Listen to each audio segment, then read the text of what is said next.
Күшік күйеу. Авторы Мықтыбек Орастайұлы. Сізді бек атам шақырып жатыр, деді үйге келген тәмпіш қара бала. Бек дегені ауылдағы үлкен кісілердің бірі. Азан шақырып қойған аты Бекен. Мен есімді білгелі мақта егумен айналысады. Анау мынауда шаруасы шамалы, момын кісі. Өз-өзімен жүрген елеусіздеу пенделердің бірі. Өз қатарлылардың алды 10, кейінгілері 5-6 перзенттің әкесі болса, Бек бір ұл мен бір қыздан кейін перзент көре алмады.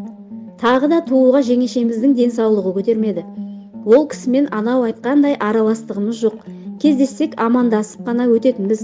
Екі кештің арасында неге шақырғаны таңдандырды. Тосыннан бірдеңе бола қалмаса, айдаладағы мені олай арнайы шақыра қоятындай жөні жоқ еді. Тәмпіш қара балаға еріп Бекеңнің үйіне іңірде жетіп бардым. Мен секілді ауылдың 2-3 жігіті де сонда отыр екен. Қарабайыр дастарханға қарап, ешқандай жиын болып жатпағанын, маған айтар жеке тапсырмасы бар екенін аңдау қиын еместі. Інім кел, жоғарыла, төрлет, деді тумысынан адамды жатырқамайтын ақ жүрек Бекең. Азырақ амандық саулықтан соң әңгімені төтесінен тарттым. Беке, шақыра қоймаушы едіңіз, шамасы тыныштық емес-ау, дедім. Бекең жауап бере қоймады. Иегіндегі бурылданған сақалын ары-бері сипалап, әңгімені неден бастарын білмеген адамша біраз үнсіз отырды. Айта салу, жеткізе салу оңайға соқпайтын ауырлау әңгіме екенін ішім сезе қойды. Жазғанау, сенен сұрап жатыр ғой, сөйлесеңші, деді жеңгей оның бұл сабырлылығын жаратпай. Бекең сосын ғана сөйледі. Менің қайратымды білесіңдер, деп ақырын кірісті. Оны қалада жұмыс істеп жатыр деп жүрген боларсыңдар. Қайратты әрине білеміз. Жалғыз ұлы, оны оқытты, шоқытты, үйлендірді. Бірақ 3-4 жылдан бері көрген емеспіз. Қалада жұмыс істеп жатыр дейтін. Тіпті келіншегін танымаймыз да. Үйлене салып екеуі ауылдан кетіп қалған. Бекең мынау үйінде әйелі екеуі ғана тұрады. Қайратқа не болды? Тыныштық па, дедім. Бірден айта қоймағаны көңілге күдіге алатып. Ештеңе болған жоқ. Сол құрғыр 3 жылдан бері үйге бір келген жоқ. Ол қазір қайын жұртында тұрып жатыр. Дастархан басындағы жігіттер бір-бірімізге таңданған кескінмен қарастық. Бірақ сыр беруге болмайды, Бекең ренжиді. 3 жыл бұрын қайын жұртында жұмыс істейтінін айтып, менен рұқсат сұрап еді. Мен жалғыз баламды қалай жіберем, жібере қоймадың деп ашуланып кетті де қалды. Содан қайта келген жоқ. Келетінде ойы жоқ сияқты. Соған сендерді жұмсайын деп жатырмын. Барыңдар да түсіндіріп айтыңдар, ауылға қайтсын. Біз мына жерде тірі өлік болып отырмыз. Шаруаға да жарамайтын болып барамыз. Үйге қайтсын да мына отанға иелік қылсын. Осы сендерге айтайтын тапсырмам. Енді түсінікті болды. Ұлының неге ауылда жоқ болып кеткені, жалғыз ұл, айтқаны айтқан, дегені деген боп еркелеу өскен. Рұқсат бере қоймадың деп ата-анасынан безіп кете салған болды ғой. Бір қарағанда онша қиын тапсырма емес, бірақ ата-анасынан сырт айналып жүрген бала бізді тыңдаса жақсы ғой. Тыңдата алмасақ мына Бекеңнің бетіне қалай қараймыз? Бізге ренжіп қалмай ма? Неге үлкен ақсақалдарды жібермейді, деп ойладым. Әдетте ағайыннан безген шіріген жұмыртқаларды ақсақалдар ортаға салып, тәртіпке келтіріп қоймаушы ма еді? Бірақ баяғыдай ақсақалдар алқасы дегеннің қазір жоқ екенін, оларға өтініш жасағаныңмен өз ұлыңды өзің тәртіпке сал деп құтыла салатынын, екінші жағынан Бекеңді жуассынып айтқанына бара қоймасын да ойлап өттім. Бәлкім күштеп болса да алып келсін деп біз секілді жігіттерді жұмсап отырғанда шығар. Не болса да енді бұл бізге сын. Бекең айтты, бару керек. Қашан барайық, деді жігіттердің бірі. Дәл қазір аттаныңдар. Күндіз қолдарың босамайды. Оның үстіне ол да кешке үйінде болатын шығар. Мекен жайын алдықта әдемей-ақ жетіп бардық. Қайын жұртын бұрын көрмеген ек. Әлде кімдердің жөн сілтеуімен төбесі қызыл қаңылтырмен жабылған алып үйдің еңселі қақпасының алдына кеп тоқтадық. Қайын жұрты бай екені, дейді жанымыздағылардың бірі.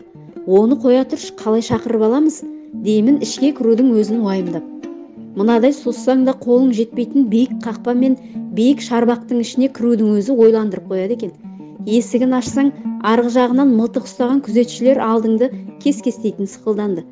Қазір телефон шаламын, деді арамыздағы қодарлау тағы бір жігіт. Әйтпесе мынадай үйден айғайлап шығара алмайсың. Телефон шалып еді, дереу көтерді. Қайрат, мен ауылдағы пәленше ағаңмын, тез шық, сыртта тұрмыз, деді. Бұл бұйрық райы сезілетін дауыспен қоқаңдап. Иә, сыртқа шық, тез. Шығам деді ме? Шығатын болды.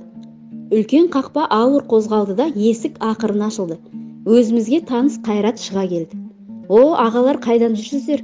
Деп әрқайсымызбен құшақтасып амандасты. Сыртта біраз әңгімелесіп тұрып қалдық. Сен өзі ішке кір демейсің бе? Әлде өз үйің болмағасын айта алмай тұрсың ба? Деді жанымыздағы қодарлау жігіт. Қайрат қызарақтап қалды. Жоқ, кіріңіздер ішке, жүріңіздер. Келін де, үй иелері де бұлар кім еді? Деп бізді салқын қарсы алды. Ауылдағы ағаларым ғой, мені іздеп келіпті, деп Қайрат таныстырған соң ғана, солай ма еді, дегендей аңтарыла қарады да ешқайсысы үндемеді. Қайрат өзінің жағдайының кереметтігін, қайын атасының бір дүкені осының иелігінде екенін, дүкеннің арқасында тауар әкелуге Қытайға, Бішкекке талай барғанын, ақша деген ол үшін проблема емес екендігін аз уақыттың ішінде мақтанып айтып үлгерді. Оны тыңдап отыра берсек, дүниесін таңға дейін айтып таусалмасына көзіміз жетті де келген шаруамызға көштік. Қайрат, тоқта, деді арамыздағы сабырлылау біреу. Біз енді келген шаруамызды айтайық. Сен сөзді бөлмей тыңда. Қайрат кілт тоқтады. Жарайды, айтыңыздар, қандай шаруа болса да шешіп беремін. Құдайға шүкір, таныстарым көп, деп келе жатыр еді. Бұл тағы да тоқтатты. Біз сене бірдеңе алуға немесе бірдеңе сұрауға келген жоқпыз. Әке шешеңнің сәлемдемесін ала келдік. Ол оңай сәлемдеме емес. Ол қандай сәлемдеме? Сенің жағдайың керемет екен. Жарайды, керемет ақ болсын. Қолың жүріп ақ тұр екен. Солай да бола қойсын. Ақшаның бары жақсы ғой. Қолың ұзын болса тіпті жақсы. Бірақ мұнда шалқып жүріп өз атаннан жайлы бір рет болсын ойладың ба? Олар не күн кешіп жатыр, не істеп жатыр, жағдайлары қалай? Ауырып қалмады ма, оларға кім қарап жатыр деген секілді ойлар сенің басыңда жоқ-ау деймін. Біз осы мәселемен келдік. Сол мәселе бойынша сөйлесеміз. Дүниең, ақшаң жайлы айтуды қоя тұр. Енді адамгершілік мәселесіне өтейік. Сенің мына жүрісің не жүріс? Маған соны түсіндірші. Қайрат сазарып үнсіз қалды. Манағы лепіріп отырған көңіл күйін мына жігіттің сұраулы сөздері бір жола жерлеп тастады. Екі кештің арасында жетіп келген бізден дәл мұндай шаруаны күтпеген ол, аяқ асты мына пәлелерге қалай тап болдым дегендей жауап бермей біраз тұнжырап отырды да, сосын ғана, бар айтатындарың осы ма? Деді сізден сенге ауысып. Осының өзі аз басаған, деп жанымдағы қодарлау жігіт тап берді. Тыныш отыр, дедім. Сен сабыр сақта. Құда мен құдағидан ұят болады. Жай сөзбен айтамыз, түсіндіреміз. Болды, күш көрсететін жас бала емес қой.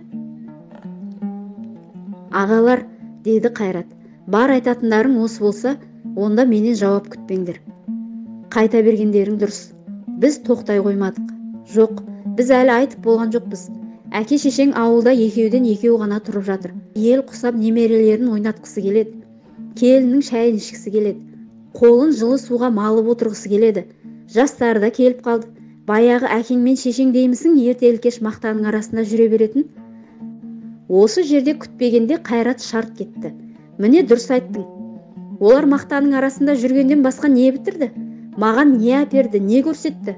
Жалғыз бала болып солардан не рахат көрдім? Енді мен де соларға ұқсап мақтаның арасынан шықпауым керек пе? Жалғыз баласына машина мінгізе алмады, киіндіре алмады. Мынау тұрған Шымкентке оқуға түсіре алмай Жетісайда оқыдым. Олардың маған көрсеткені осы ма? Не өмір ол? Ол өмір емес, тозақ қой. Енді мынадай супермаркетімді тастап, қайтадан кетпен ұстап, мақтаның арасына бар демексіңдер ме? Қайраттың айғайы басқа бөлмеде отырған қайын атасы мен қайын енесінің де құлағына жетті-ау деймін. Бірінен соң бірі дүрсілдете басып, біз отырған бөлмеге жетіп келді. Олар бізге, біз оларға қарап ыңғайсызданып қалып ек, үнсіздік ұзаққа созылмады. Енесі тіл қатты. Қайратик, тыныштық па? Қайрат енесін қатты сыйлайтын болуы керек, дереу жуасып, мәдениетті бола қалды. Жай, мына ағаларым ғой, нервті ойнатып.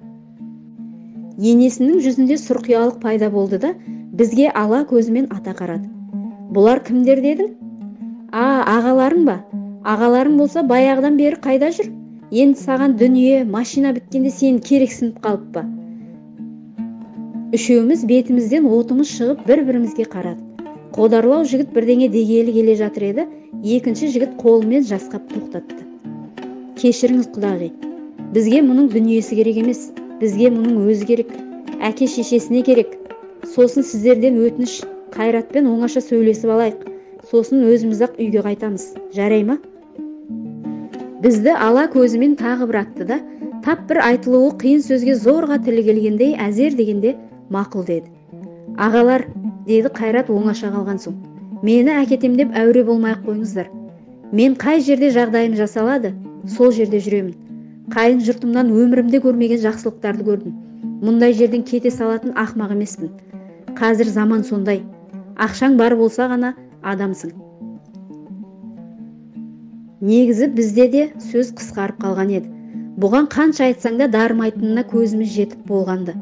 Неше бала шағаң бар? Дедім. 2 ұл. Ол екеуі туғалы ауылға барды ма? Жоқ. Бері қара. Ертең сен де қартаясың. Мына 2 ұлың сол кезде сені тастап қайын жұртына кетіп қалса қайтесің? Бұл сөзге де жауабы дайын екен. Жағдайын жасасаң, жұрттан кем қылмай өсірсең, бала ешқайда да кетпейді. Мен бұларды барынша молшылықта өсіремін. Мені тастап ешқайда кетпейтін болады. Осы жерден тоқтадық. Қайратпен қоштаспай үйден шығып кеттік.